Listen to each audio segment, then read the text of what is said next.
Assalamualaikum warahmatullahi wabarakatuh. Selamat pagi semua. Yang terhormat Ibu Novita, dosen pada mata kuliah Desain dan Manajemen Formulir Rekam Medis, dan teman-teman kelas 21A2 yang berbahagia. Puji syukur marilah kita panjatkan kepada Allah Subhanahu wa Ta'ala atas rahmat berupa kesehatan sehingga kita bisa berkumpul dan belajar sampai saat ini. Tak lupa salawat kita curahkan kepada Nabi kita, Nabi Muhammad SAW. Pada hari ini, saya Meista Bigisminda sebagai moderator yang akan memandu kegiatan presentasi ini sampai akhir. Topik yang akan kita bicarakan adalah penerapan desain dan evaluasi.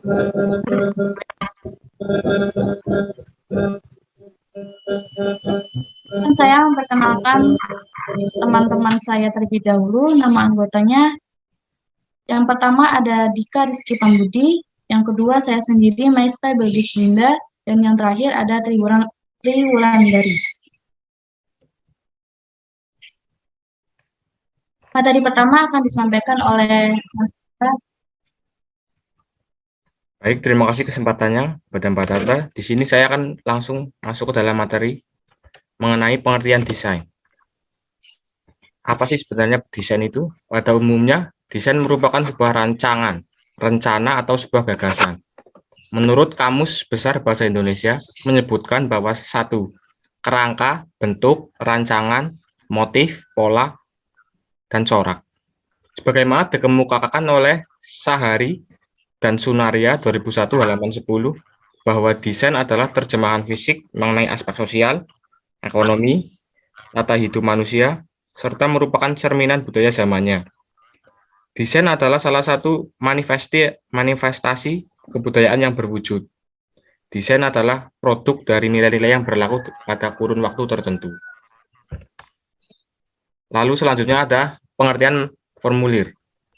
Menurut Winardi dalam bukunya yang berjudul Asas-Asas Manajemen yang diterbitkan tahun 2000, menyebutkan bahwa formulir adalah sehelai kertas cetak yang menyediakan ruang untuk dimuat catatan-catatan informasi atau instruksi-instruksi yang akan diteruskan kepada individu, departemen, ataupun perusahaan.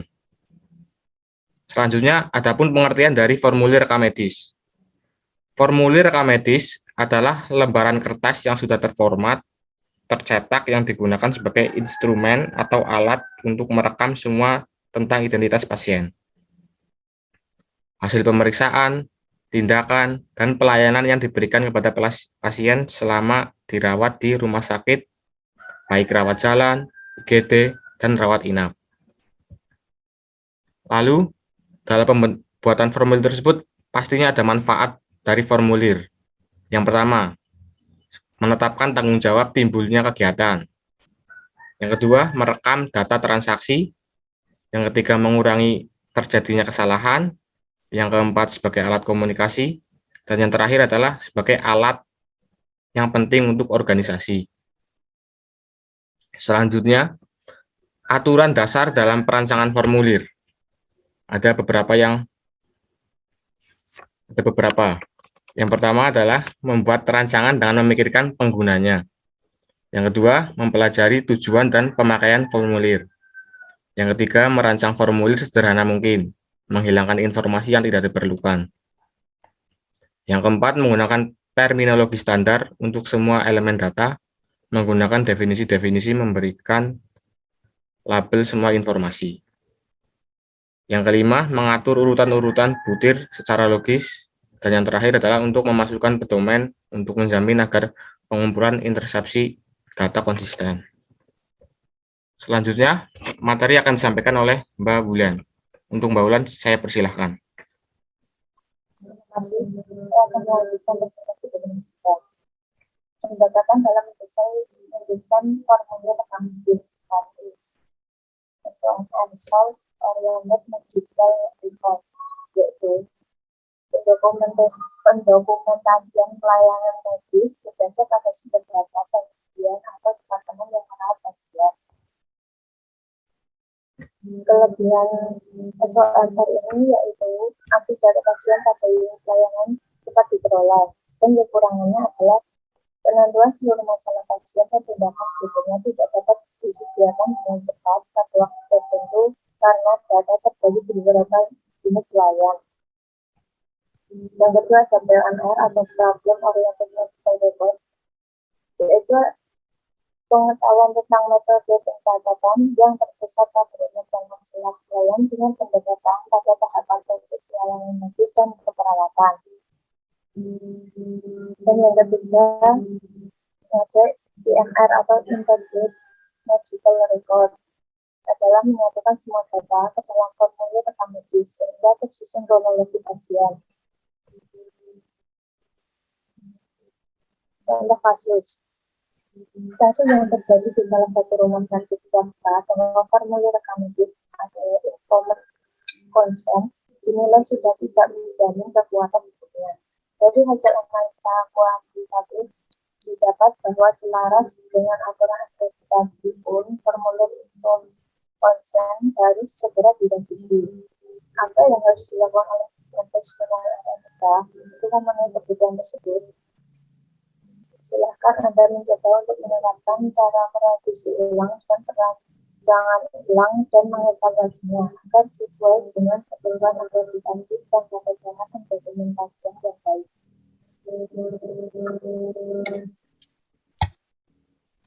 Penyelesaian kasus. Agar memudahkan dalam membuat rancangan dokumen, maka harus melakukan langkah-langkah berikut. 1. Membuat desain bentuk baru atau bentuk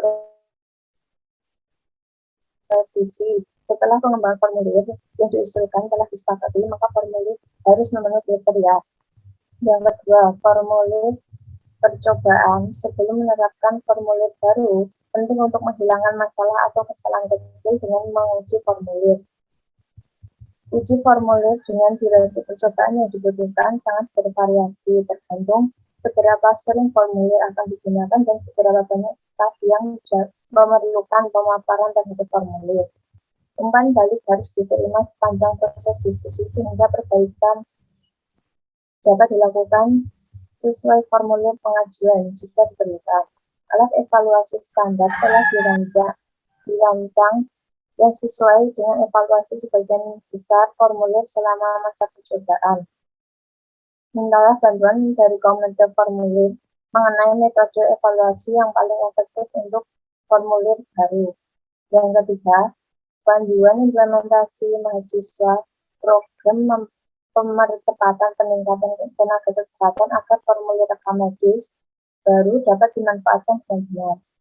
Semua pengguna harus mendapatkan informasi dan pengetahuan yang baik tentang mereka. Untuk efek terkait, implementasi harus menyeluruh, imajinatif, dan mencakup seluruh staf yang mungkin menggunakan atau mengacu pada formulir pada tahap apapun.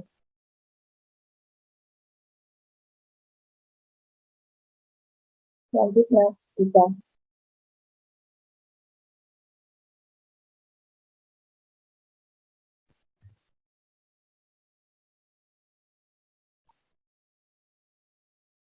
Jika Anda mengganti formulir rekam medis, maka yang harus dilakukan adalah mengikuti prosedur dihubungi bagian inventarisir formulir untuk menentukan masih ada berapa banyak bentuk formulir lama yang tersedia, berapa banyak biaya pencetakan formulir baru saat ini.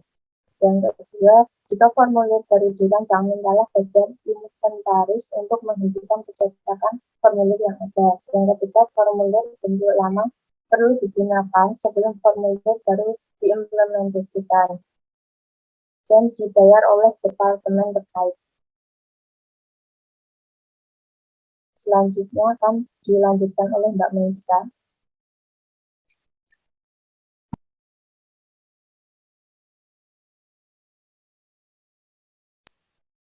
Suaranya Mbak.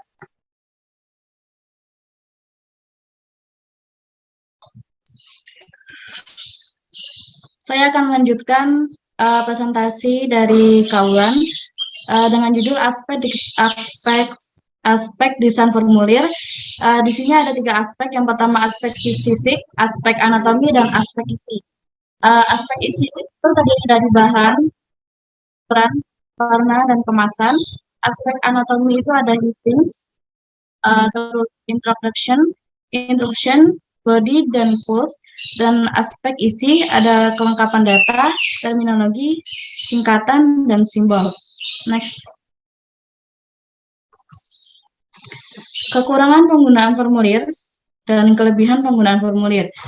Sini saya akan membahas tentang kekurangan terlebih dahulu. Kekurangannya itu membuat pekerjaan menjadi lebih lama atau tidak lancar. Dalam hal ini adalah ketidaklengkapan data atau formulir informasi medis. Kelebihan penggunaan formulir itu ada pekerjaan menjadi lebih cepat atau selesai tepat waktu, serta membuat pekerjaan menjadi lancar. Dalam hal ini adalah kelengkapan data atau informasi medis. Next. Terima kasih. Saya di sini sebagai moderator akan menutup presentasi dari kelompok kami. Bila ada salahnya, mohon maaf. Semoga bermanfaat. Sekian. Wassalamualaikum warahmatullahi wabarakatuh. Waalaikumsalam.